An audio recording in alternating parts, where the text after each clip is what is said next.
with that going right there and straight to down. Right now, he's unstoppable. Sa pagitan. Ito, iwan na kailangan. JC is down. Sky for that dunk. Joshua Guard, Joshua down low. Buster Stab. Thompson, the great Villa for the turn. Oh, well, number 3. That's a big shot. Wow. There's an alley-oop. Aguilar with a rim raptor. Wemba waiting down low. Two-handed. And then Kraken throw it down. Spider-Man. Use of attack. Slam dunk. And the set to the slam roar. Defend the Crown ang ating pangalan ng ating game story dito sa araw na to. Anthony Stein together with the Dean Quinito Henson. Quinito, pag-usapan natin yung sinasabi natin, the pros and cons of bringing in a very young individual as your go-to guy and import. Well, pros and cons. First of all, yung pros natin. The con, however, is that lack of experience. I don't think he's played in a league that can have 20,000 people fill up the stands. So eto, maninibago si Red. Especially since in this particular tournament, he will be the go-to guy for Blackwater. Simula na ng tagisan ng tunay na lakas, Cobra. Gusto ko pa. On the board first, TNT kaagad.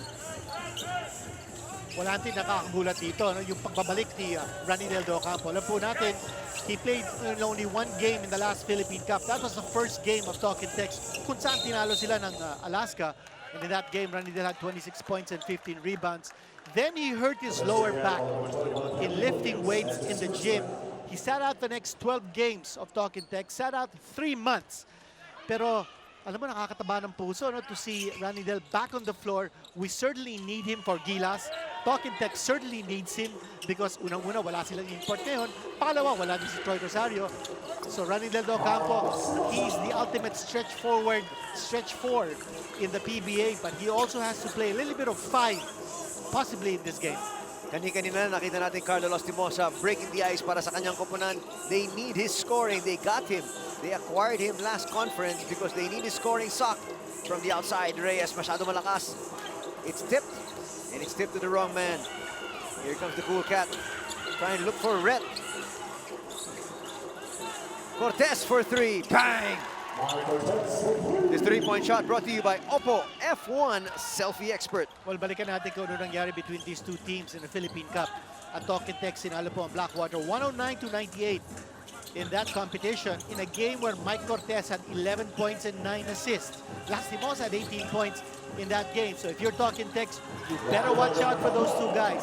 And at the same time, si Randy Del Campo. First shot, pasok para sa kanya. Good sign for RDO. Well, he's got all 4 points para sa kanilang kupunan. He had a basket inside the paint earlier. Now he's got to play defense against Rhett. And that's good, quick hands. Off the break, they're going to call a travel. Yun ang masakit. That's right. At itong bagong dating for Talk and Text, dapat sabihan din natin, si Alex Nuiles was picked up by Talk and Text in the offseason. He was an unrestricted free agent. This is his 3rd season in the PBA, and what a find. This guy was a first-round draft choice back in 2013 by Raynor Shine. Nag-root po siya for Raynor Shine. He averaged less than 4 points a game. And then he transferred to Blackwater and Kia last season, and he averaged a little less than 6 points a game. What a find for Talk and Text na nakuha nila si Alex Noyles. Pero syempre yung kanilang patuloy-tuloy na naaasahan. Castro with another 3-point shot. Brought to you by Oppo F1 Selfie Expert. By the way, kanina tama ka, no? Anthony si Del Campo actually has already 4 points in this game. So that was not his first attempt kanina. That was his second. And Carlo Lastimosa is matching baskets here with Randy Del Campo. Pareho sila may 4 points na. On the outside, Castro, he just hit a 3.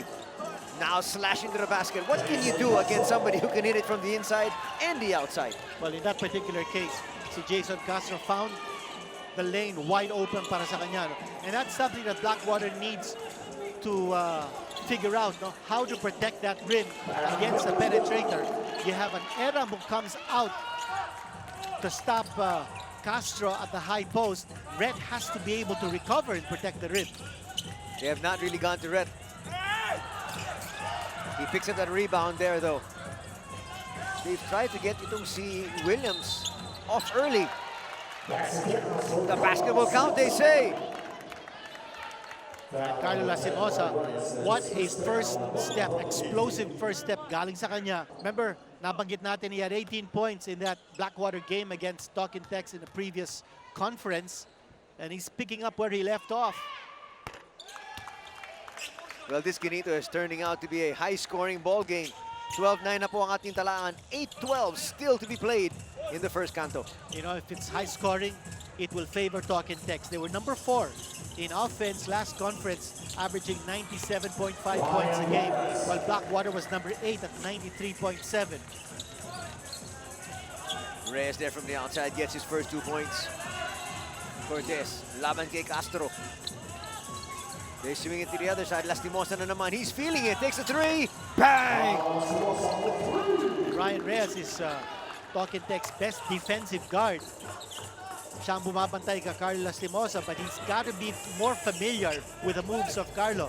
The problema kay Carlo is that he's a two-bladed player. He can hit you with a slash, he can hit you from the outside. Well, Lastimosa's got 10 points already, Quinito. At wala pa 5 minuto nakakaraan dito sa ating laro. Here he is once again. When he's feeling it, he looks for Rhett. Rhett from the outside, just like Bosch. He can hit it from the perimeter. That's right, and just like Bossi's left-handed, there are actually 2 left-handed players among the imports this conference, and Rhett is one of them. First 2 points on Philippine soil para kay Rhett. Looking for Ranidel. Balik sila sa labas. Castro ngayon up against Rhett. Really showing the moves. Takes a 3-pointer. Masyado lang malakas. Lastimosa clears. Up against Castro once again. Stops, pops. That almost went down. 6-point lead so far here para sa Blackwater. Early stages. Ranidel can hit that. Nabigla si Rhett. Rhett's asking for it. And sabi ni Cool Cat, let's cool things down. They try to look inside. Eram, yung pasa sa likod ni Cortez. Nunes waits for his teammates. RDO thought about it. Nunes attacks the interior. Quick pass. Inside, outside. Ooh! That's a bad fall. That's a very bad fall, Yeah. coming into contact with his own man. Talking Tex has the ball the other way, and the referees will stop the situation. Man down. Officials timeout. Well, he hit his head. That was very clear. Yeah. And he was holding on to his head. Let's hope he's okay. That's Poy Eram down on the floor. Started his game for Blackwater. At nagbabalik po tayo dito sa Smart Arena Coliseum. He does look okay after being shaken up. This is exactly what happened. Well, he came down heavy on his back. Mukha yata nag-whiplash sa kanyang ulo, no? Black shot by Poy Eram. And then, you see, tumalbog yung kanyang ulo. After that black shot, ooh. Oh, yeah. Talaga, that's confirmation. Tumama talaga yung ulo niya, and it came down really hard. You know, hard for us to really be able to speculate what's happening right now. But we do wish him the best. Kinakausap siya ng ating nurse ngayon, and he's visibly shaken up. Let's hope Poy is okay. He did land on his head and on his back. Makatapos niyang natamaan si MJ Rhett on his way down after that spectacular black shot galing sa kanya. You know, Poy Eram has been quite a revelation para sa Blackwater.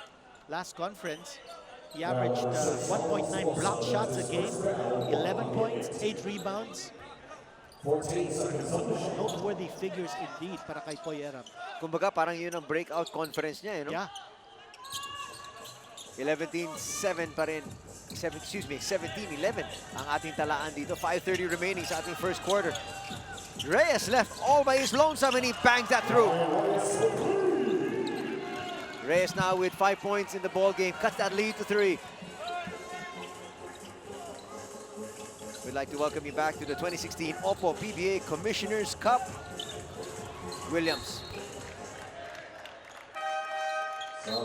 Almost with a steal there. He will take a seat. Harvey Carey comes in for him. Pasok na rin si Larry Fonasher. At si Reyes ang magpapahinga. Mabilis yung palitan na ginagawa ni Coach Joey Chico rito. Jumper from the outside. They had to put that one up. The shot clock was winding down. Ito na si Castro. Atake o mag-aantay? Antay daw muna. Kalaban na naman niya si Rep. They go inside looking for RDO. They see the mismatch. Yun ang sayang para kay Carey. He was looking for the three-point play opportunity. Certainly one of the best backdoor operators sa liga natin, si Harvey Carey. Always looking for that space at the baseline. At maganda yung pasa sa kanya.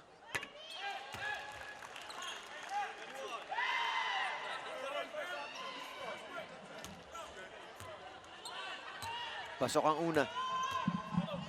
Lastimosa picks up another foul. Short that time from Carey, but looks like he might have one more because of a lane violation.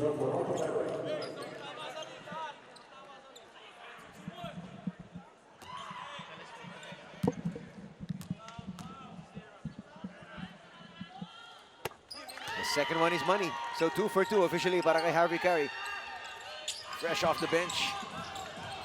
And now you see the press from Talkin Tex, stalling the advance of the basketball past the midcourt line. And then Talkin Tex looks like they're playing a 2-3 zone defense. That three from Gamalinda not gonna go. Aaron pass. Nandun si Lastimosa. Lastimosa goes high. Skies. Basket and one coming up. 12 points already para sa kanya. At siya din nakapag-anticipate, no, kung saan mapupunta yung pasa. The outlet pass foiled by Lastimosa. Ito makita natin. Ito yung steal galing kay Lastimosa and then quickly attacking the basket.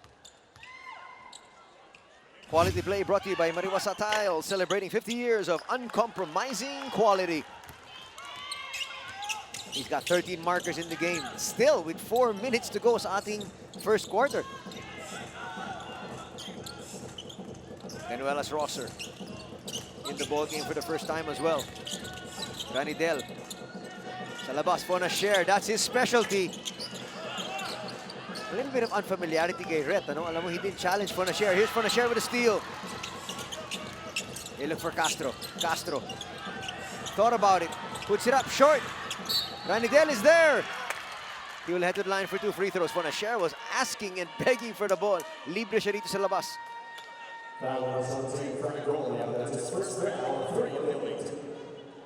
Golia with his first personal. Ito na si RDO. Already with a pretty good start to his conference. Pasok yung una.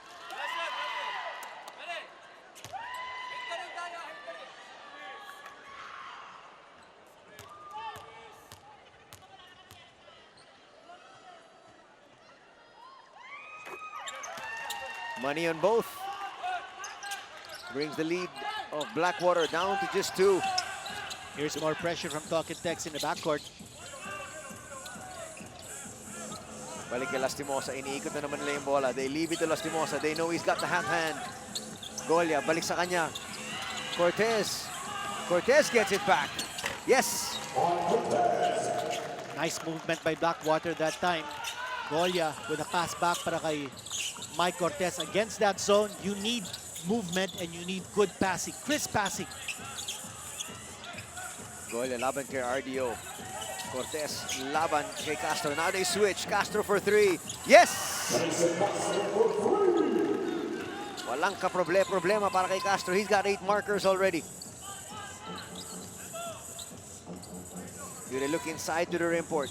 They've got the advantage. Walang import on TNT. That's Rhett taking it strong to the basket. He's got 4 markers. And you want to see Rhett attack the rim a little bit more. He's going 2 out of 2 so far from the floor. He hasn't missed at all. A medium range jumper and then that attack, the layup to the basket. On the outside, De Ocampo hits. At tabla na po tayo. De Ocampo with 9 points. And what a comeback para sa kanya. A sit out of 12 straight games. And yet, he's playing like he never sat out any game at all. Ito ang ating pang-apat na deadlock. Cortez will be fouled. Foul number 22, Blackwater Saucer. Nagbabalik tayo sa first quarter ng laban ng TNT kontra Blackwater. Sa sobrang sama ng bagsak ni Poy Aram, hindi niya mamulat ang kanyang mata habang naglalakad siya doon sa bench. Now, dalawang parte ng kanyang ulo ay masakit sa likod. Pero as soon as he sat down, kumalat daw to sa buong noo niya. The doctor was telling him to move, pero sabi niya, wait lang, dahan-dahan. And you could tell he's trying to stop himself from vomiting. Sabi ng doctor, pag nawala daw yung hilo, then they'll do a series of tests. But now, he's inside the dugout. Balik sa inyo.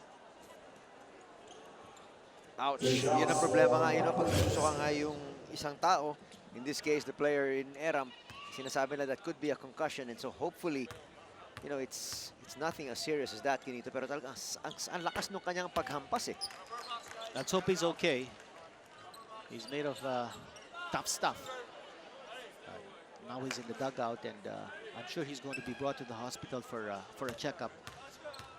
Better be safe, no, than sorry. Oh, sigurado yon. Pero ngayon, mawawala na naman sila, talking about Blackwater, nung kanilang starting big man. So again, time for itong si Rhett to step up even more. Jai Reyes is checked into the ball game. Same with Mo Tautua. Wanna share for three. Yes! Talagang malit na puwang lang kanyang halangan. Under 2 minutes remaining dito sa ating laro. Rhett asking for it. Hindi siya nabigyan ng bola.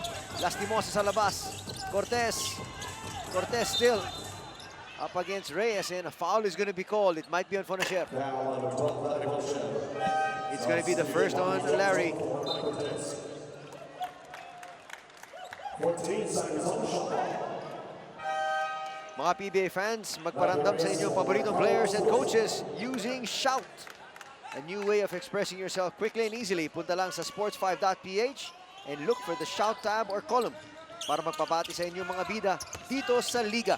Libre po ito with no registration required. Rhett, that's his first miss. That was over an undersized Harvey carry. That should be a shot that he can make. Mo, laban kay Golia. Travel ang itatawag. Yun ang hinihingi na tawag ng bench ng Blackwater, and they got it. 1-point lead para sa TNT. Let's take a look at the Dean's List. Well, The Dean's List for Blackwater. Blackwater. Una-una, manat sa offensive rebounds ang importante para sa kanila. And the reason why is because Talking Text in the last conference was #1 in giving up the most second chance points allowed. So for Blackwater, more tenacity in the offensive boards. And then walang lilingon sa transition because this is a team that likes to run. They were number 3 in fast break points in the last conference. At dikitan nila si Jason Castro. Castro already with 8 points in this game with 2 3-point shots. So far, itong Blackwater staying in step with the defending champions early.